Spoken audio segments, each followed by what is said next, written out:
Hello and welcome to another episode of Entrepreneurship 101 from the Abington Launchbox. I'm your host, co-host, I guess, today with our producer and co-host, Alex Angermeyer, who's going to be joining us in just a second. This is the first episode of Season 2. So we're going to do these seasons probably based on our academic semesters. So we're here in the fall 2021 semester.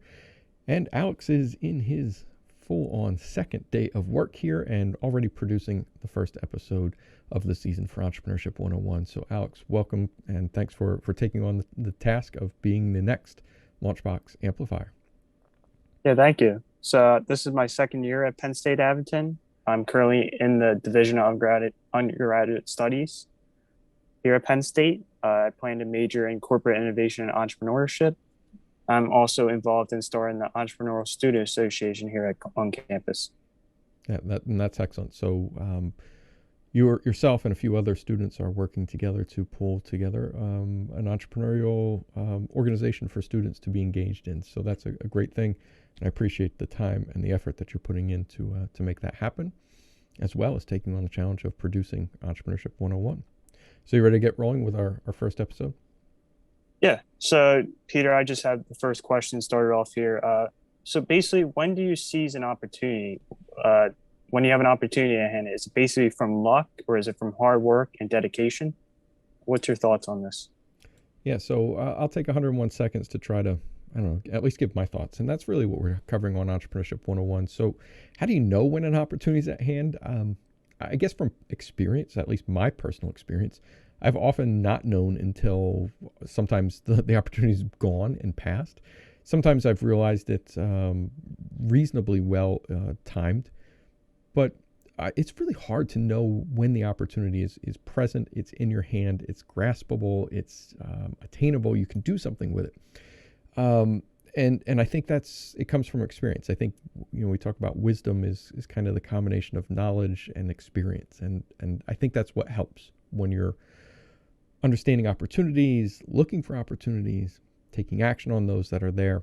And I also think much like business, I believe is a combination of art and science. I think opportunity comes from hard work and passion, but I think it's a combination of those two. I don't think you can work your way into opportunities by itself. I think you have to kind of put out some of your own energy, right? So as you're sharing your passion with others, you might find that there are things that resonate, and those things, at least in my experience, have tended to trigger or spark opportunities. But I'm also a big believer in luck, fortune, and not that I'm saying that you need to be lucky to be good, but I'm also one to say that despite plans, sometimes you fall into success as much as you fall into failure. So I think it can be right place, right time, as you say, and that's 101 seconds. So, Alex, I'm going to turn it back over to you with your response to that. So you get 101 seconds to share some of your thoughts. Go ahead. Yeah, so basically, I agree with what you said. It could be from luck, but I also agree that it's hard to see the opportunity at hand and to take up that opportunity and test that opportunity to see if it's a valid opportunity to see if you can start a business from.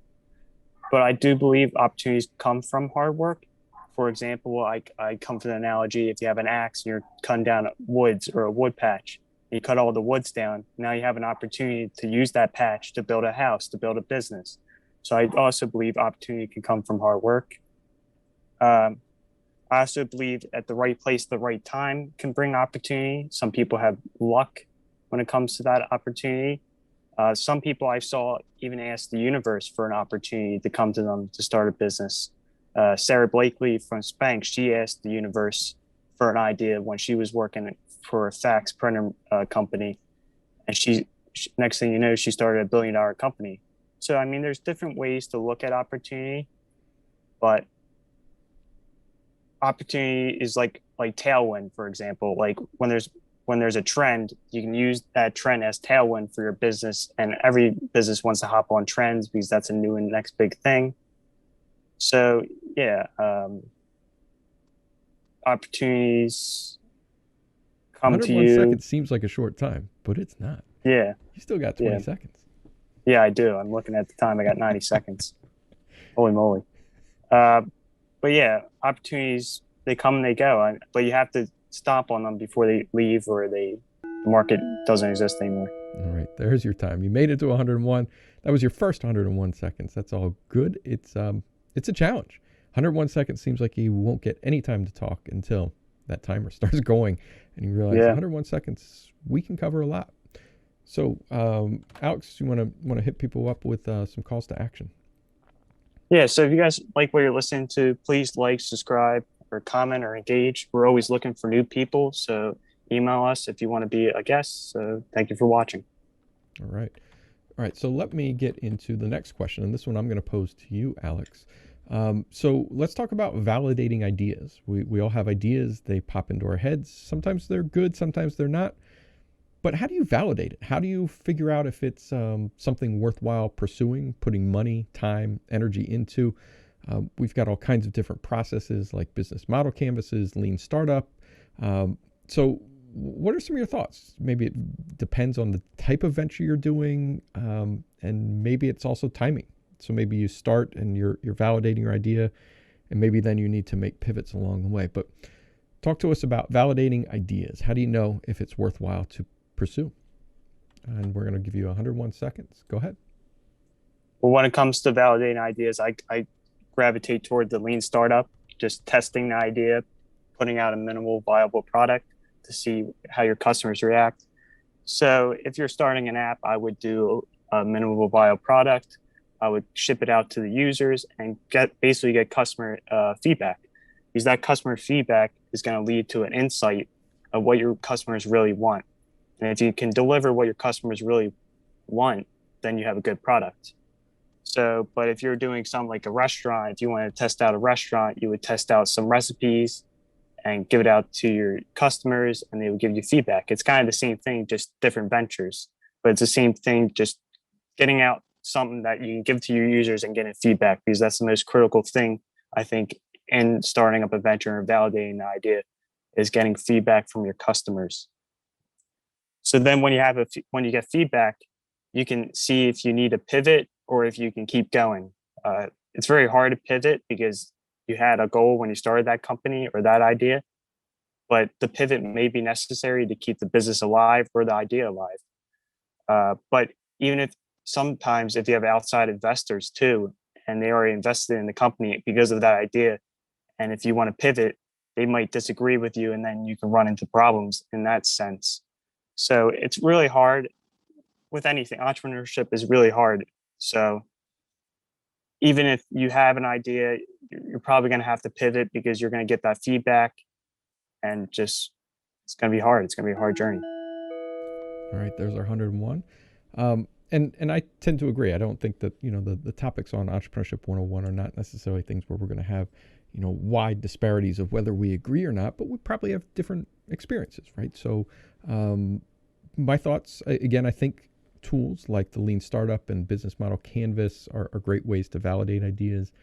We do a program called the Idea Test Lab at the Launchbox. So that's something that occasionally we have on our calendar. We try to do it twice a year. We're doing actually one right now in September of 2021 with our colleagues at the Brandywine campus of Penn State and their Launchbox as well.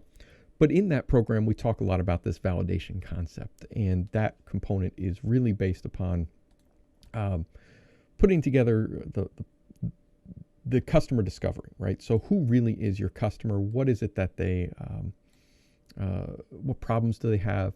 What pains are they experiencing? And how do we build a business that not only sells something, but solves problems that are relevant and meaningful and valuable to your customers?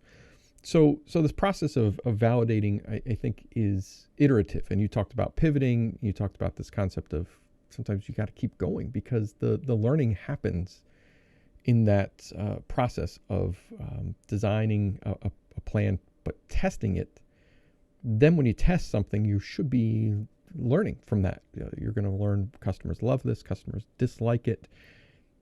But that's where then the opportunity comes for you to evolve, iterate, make adjustments to your business, and continue to test. And I think that goes on forever, because even as your business might stay the same, the world that we work in changes. And you can't constantly stay the same without changing because the world around us changes. So you're constantly going to be in that iterative cycle that you need to continue to grow your business.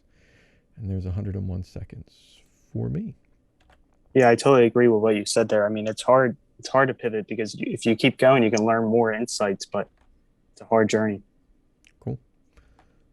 All right. So again, if you are watching, listening anywhere, you can find podcasts, YouTube, Spotify, Apple Podcasts actually is the number one space that people are accessing this content from the Abington Launchbox. If you have suggestions, you can leave comments. You can visit our website as well, and we'll make sure that that is listed in the notes for the podcast itself. So again, feel free, drop us themes, drop us questions, and we'll try to weave those into our ongoing discussion. And with that, we're already on to our third and final 101 second topic of the day, which is about the creator economy. And if you're not familiar with what the creator economy is, but there's been an emergence of more people creating content, whether it's on social media platforms like Instagram or TikTok, major platforms like YouTube that also connects into platforms like Amazon Prime. People are creating all kinds of content, whether it's video game content, exercise, cooking tips, home remodeling tips. People are making all kinds of different content. And some are being really successful at that and actually making livings. So I'd like to get some of your thoughts on the creator economy in general. And also, what does that mean? Is that shaping young minds? Because particularly YouTube and Instagram, TikTok, lots of young people there. Do you think you're going to see young people gravitate towards that as a potential career and lifestyle moving forward? Alex, what are your thoughts on the creative economy? 101 seconds. Yeah, I see the creator economy growing exponentially over the next couple of years. I feel like we're going to see more Mr. Beast, these people that have large audiences and then go to different businesses. For example, we have the Mr. Beast Burger. He's a YouTuber, but he gravitated to the fast food restaurant and started his own burger, and it was a wide success. I think we're going to see more authentic social media creators. That's why I love TikTok so much, because you just see random videos and just authentic people. So I think we're going to see more Charli D'Amelio's too on that platform. Also, I think we're going to see even social media creators gravitate to the business side of it. There's a TikToker named the Josh Richards. He actually is a creator, but also is a venture capitalist and invests in different companies. So hopefully we're gonna see more of that. And finally, I think we're gonna see more kids grow up or want to grow up to be YouTubers instead of the more traditional route. I mean, we're gonna see kids that want to become esports gamers, live streamers, and I think that's perfectly fine, because if you have passion for what you do, I mean, they say you'll never work a day in your life. So I think it'll be a great opportunity for kids. And we already see that already. We see kids as young as 4 on YouTube that have cooking videos and millions of views, and they love what they're doing. So, and the parents love seeing their kid cook. So it's amazing seeing how this transformed the creator economy. I think we're going to see more tools and creators. Yeah, and the creator economy, I mean, here we sit creating content. And I think that's part of what is attractive, is that it's fun, it's attainable. Like you said, you can have 4-year-olds that are part of this community. My guess is they're probably not setting up the cameras, the microphones, although we even struggle with that. I think I fixed the audio about 2 minutes in, so I apologize for that. That was my fault. But the creator economy is, I think, something that to me resembles how learning happens, and even how business and entrepreneurship happens. So to me, there's a spark, there's an interest. So let's talk about maybe coffee. So running a coffee business is not just making coffee. So you can make great coffee, but you still need to be able to sell coffee. And those are really completely different processes. And then selling coffee is a challenge in and of itself, but consistently selling coffee over a period of years, decades for businesses becomes a completely different challenge. But at the base of it is still making coffee. And if you're not interested in making coffee, if you're not passionate about making coffee, maybe that's not something you want to take on the additional challenge of then selling coffee, creating consistent platforms, hiring people, training people to make coffee for you, all those other things that come along with it. It's a really, I think, close metaphor to what it's like to start a business. So this creator economy, I think, is going to be sparking interest from young people. And I think it's going to be great, making greater entrepreneurs as we come out of this, and they're going to take that skill into other places. Sorry, I went way over 101. But that's our last and final topic for the day. So Alex, I'll turn it over to you for some final thoughts and calls to action as we wrap up episode 1 of season 2. Yeah, I totally agree with you. I mean, if you don't have passion for what you do and it becomes hard, you're not going to be able to excel in what you're doing. But so when that journey gets hard, I mean, you're going to have passion, because you're just going to make every excuse to leave that journey or to leave that business. But finally, if you like what you're hearing, please let us know in the comments or interact with this post. And we're always here, and we're always looking for guests. So please let us know if you want to be on the podcast. Cool. And thank you, Alex, for, like I said, on your second day producing your first podcast. So this has been Entrepreneurship 101 from the Abington Launchbox. We appreciate if you've taken the time to listen to us. We greatly appreciate it.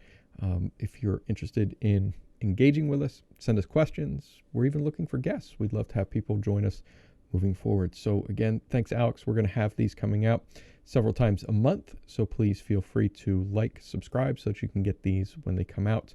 Tuesday mornings are going to be the time they get released. So Alex, thanks again. And we will see you all on the next episode. Thanks.